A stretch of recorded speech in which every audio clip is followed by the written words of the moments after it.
Hey guys, hope are doing well. Welcome to agri silvi. आज एक बहुत important scheme discuss करेंगे, that is national beekeeping and honey mission. आप चाहें तो प्लेबैक स्पीड को थोड़ा सा इंक्रीज कर सकते हैं for better audio experience, 1.25x या फिर 1.5x।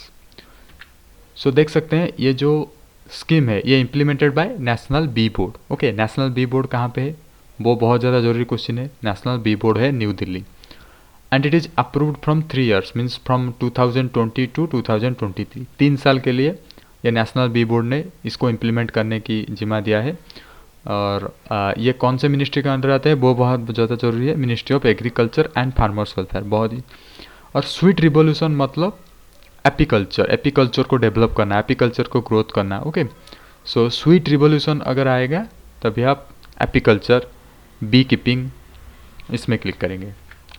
ये एक 100% सेंट्रल सेक्टर स्कीम है। ओके, तो मैंने आपको बताया था central sector scheme and central sponsored scheme. Central sector scheme में पूरा फंडिंग सेंटर देता है, पर सेंट्रल स्पॉन्सर्ड स्कीम में दोनों स्टेट एंड सेंटर मिलके देते हैं पैसा। तो ये जो स्कीम है ये किसके लिए है, ये एक्चुअली हनी प्रोडक्शन को इंक्रीज करना है, स्वीट रिवोल्यूशन लाना है और एपीकल्चर को प्रमोट करना है। और ये स्कीम सिर्फ अकेला नहीं है, ये इन एडिशन टू दैट हम अगर इसको KVIC हनी मिशन के साथ इसको इम्प्लीमेंट किया जाता है। KVIC क्या है, खादी विलेज इंडस्ट्री। ओके, और ये जो mission for integrated development MIDH एक बहुत पुराना स्कीम है हॉर्टिकल्चर का, तो उसके अंदर भी ये आता है।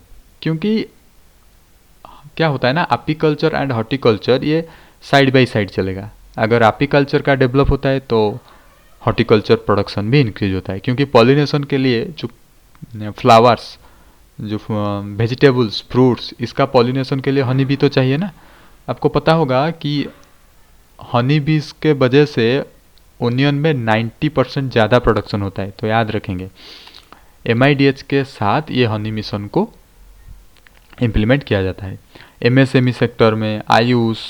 Okay, so the main objective of ये जो हमारे हनी मिशन है, इसका मेन ऑब्जेक्टिव क्या है, इसका मेन ऑब्जेक्टिव है holistic growth of beekeeping industry. जो बी कीपिंग इंडस्ट्री हमारे है इंडिया में वो बहुत ज़्यादा पॉपुलर नहीं है, उसको पॉपुलराइज्ड बनाना। ओके, एग्रीकल्चर और हॉर्टिकल्चर प्रोडक्शन करना। ओके, क्योंकि एपीकल्चर से एग्रीकल्चर और हॉर्टिकल्चर प्रोडक्शन भी इंक्रीज होता है। इंटीग्रेटेड करना, beekeeping development centre, honey testing labs, जो हनी प्रोडक्शन होता है उसका क्वालिटी एनालिसिस करने के लिए लैब्स भी चाहिए। Bee disease diagnostic lab. देखिए बहुत सारे हनी बी के डिजीज़ हैं, जैसे कि जो नोजिमा डिजीज़ बहुत कॉमन है, जो फंगस की वजह से होता है। अकाराप्सिस डिजीज है जो कि माइट की वजह से होता है।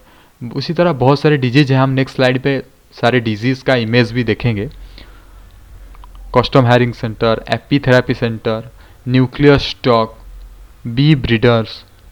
और जनरली क्या होता है ना, ओमेन इसके अंदर इन्वॉल्व होते हैं। जो एपीकल्चर में ओमेन बहुत ज़्यादा इंटरेस्टेड होते हैं, तो इसलिए ओमेन एम्पावरमेंट का भी एंगल इससे आएगा। ओके, सो देखिए कौन सा हनी बीज है और हमारे इंडिया में कौन सा हम प्रैक्टिस करते हैं। ओके, कल्चर करते हैं। पहले देखिए एपिस डोर्साटा, इसको नहीं कल्चर करते, ये बात समझ लीजिए। हमें हमारे इंडिया में ये नहीं चलता, क्योंकि इसको डोमेस्टिकेशन करना बहुत डेंजरियस है। ओके, तो क्या है, लार्जेस्ट हनी बी है और single large open com on high branches. ये सिर्फ आपको मिलेगा रॉक बी, इसको बोल सकते हैं रॉक बी, मतलब बड़े बड़े पेड़ में, पत्थर के ऊपर ये मिलेगा, जंगल में मिलेगा। Larger quantity of honey production होता है, पर इसको डोमेस्टिकेट करना डिफिकल्ट है ना, इसीलिए हम इसको प्रैक्टिस नहीं करते। एपिस सेराना इंडिका ये मोस्टली प्रैक्टिस होता है। जो इंडियन बी है ना, इसको मोस्टली हम प्रैक्टिस करते हैं। मीडियम साइज्ड है, average milk, average honey yield देता है। Hive consist of several parallel combs. Okay, ये ट्री ट्रंक में करता है और ये फेरोसियस नहीं है। ओके, ये अटैक नहीं करता, डोमेस्टिकेटेड है, it can be domesticated. Okay, Apis florea बहुत छोटा सा भी है, इसलिए अदरवाइज इसको द लिटिल भी बोलते हैं। स्मॉल साइज बिल्डिंग में आपको मिलेगा, या आप देखे होंगे। हनी यील्ड बहुत पोर है, इसको भी हम प्रैक्टिस नहीं करते। ओके, ना डोर्साटा ना फ्लोरिया, ये दोनों को हम प्रैक्टिस नहीं करते। अपिस मेलिफेरा यस, इसको हम प्रैक्टिस करते हैं। इस यूरोपियन बी, ये समवट लुकिंग लाइक हमारे इंडियन बी, जो अपिस सेराना इंडिका जो हमने पढ़ा है उसके साथ कुछ सब सिमिलर है, एंड इसको डोमेस्टिकेट करते हैं। अगर वर्ल्ड में देखें तो मैक्सिमम इसी यूरोपियन बी से, इस अपिस मेलिफेरा से ही प्रोडक्शन होता है हनी। ओके, तो कुछ और इम्पोर्टेंट फैक्ट जो कि एग्जाम में बार बार पूछा जाता है, जैसे हनी बी कॉलोनी में क्या क्या है, क्वीन है, वर्कर है, ड्रोन है। क्वीन तो सबको पता होगा, क्वीन क्या होता है ना, क्वीन एग्स प्रोडक्शन करता है, एग लेइंग करता है। तो एग लेइंग का कैपेसिटी देख लीजिए 1500 से 2000 पर डे। उससे पहले देख लीजिए, queen bee is the only fertile female, worker fertile नहीं है, ड्रोन फर्टाइल नहीं है, सिर्फ और सिर्फ क्वीन फर्टाइल फीमेल है। She is largest in size, queen का साइज सबसे बड़ा है, देख सकते हैं यहाँ पे क्वीन का इमेज दिया गया है, सबसे बड़ा, उससे छोटा ड्रोन, उससे सबसे छोटा worker. Okay, wax gland present नहीं है, क्वीन में वैक्स ग्लैंड नहीं है। किस में होगा वैक्स ग्लैंड, ड्रोन में होगा, देखेंगे ड्रोन में होगा या फिर वर्कर में होगा, देखेंगे। Life for about 3 to 4 year, queen का लाइफ स्पान सबसे ज़्यादा है, दैट इज 3 to 4 ईयर। जो वैक्स ग्लैंड है ना, वो सिर्फ और सिर्फ आपको वर्कर बी में मिलेगा, ड्रोन में भी वैक्स ग्लैंड नहीं है। Sting and wax gland absent. देखिए, ड्रोन्स का काम है सिर्फ फर्टिलाइजेशन करना। ओके, जो फर्टिलाइजेशन के बाद तो एग प्रोडक्शन होता है ना, एग लेइंग करता है क्वीन, तो ड्रोन्स का काम है सिर्फ फर्टिलाइज करना। ये सिर्फ 60 डेज के लिए उनका लाइफ स्पान है। Sting and wax gland absent, देख सकते हैं ड्रोन्स के पास भी स्टिंग्स एंड वैक्स ग्लैंड नहीं है, और ये अनफर्टिलाइज्ड एग से डेवलप होते हैं। फर्टिलाइज्ड फीमेल क्या है, क्वीन है। Then worker bee have well developed sting. क्यों इनका स्टिंग इतना वेल डेवलप्ड क्यों है, क्योंकि ये प्रोटेक्शन काम में करते हैं, जो बी कॉलोनी को, बी हाइव को प्रोटेक्ट करने के लिए वर्कर बी का रोल होता है, तो इसीलिए इनके पास वेल डेवलप्ड स्टिंग होता है। और पोलन बास्केट के भी इनके पास होता है, क्योंकि पोलन तो वही कलेक्ट करेगा ना, ये वर्कर भी कलेक्ट करेगा। तो उनका काम एक्चुअली, जो छोटे वर्कर भी होते हैं जिनका 1 से 15 दिन, 1 से 15 दिन का जो लोग होते हैं ना, तो उनका लगभग, एक सेकेंड, हाँ देखिए, तो कहाँ से था मैं, हाँ वर्कर बी, जो वर्कर बी हैं, जो वर्कर बी है ना, तो इनका अगर जो छोटे वर्कर भी हैं जिनका लाइफ स्पान अभी 1 से 14 दिन तक है, तो वो लोग क्या काम करेंगे, वो लोग क्या करेंगे, जो हाइव का है, हाइव के इनसाइड में रहेंगे, और जो cleaning activity, feeding the larva, ये सब काम करेंगे। थोड़ा सा बड़े हो जाएंगे, 14 to 20 डेज जब हो जाएंगे तो गार्ड करेंगे, एंट्रेंस को गार्ड करेंगे।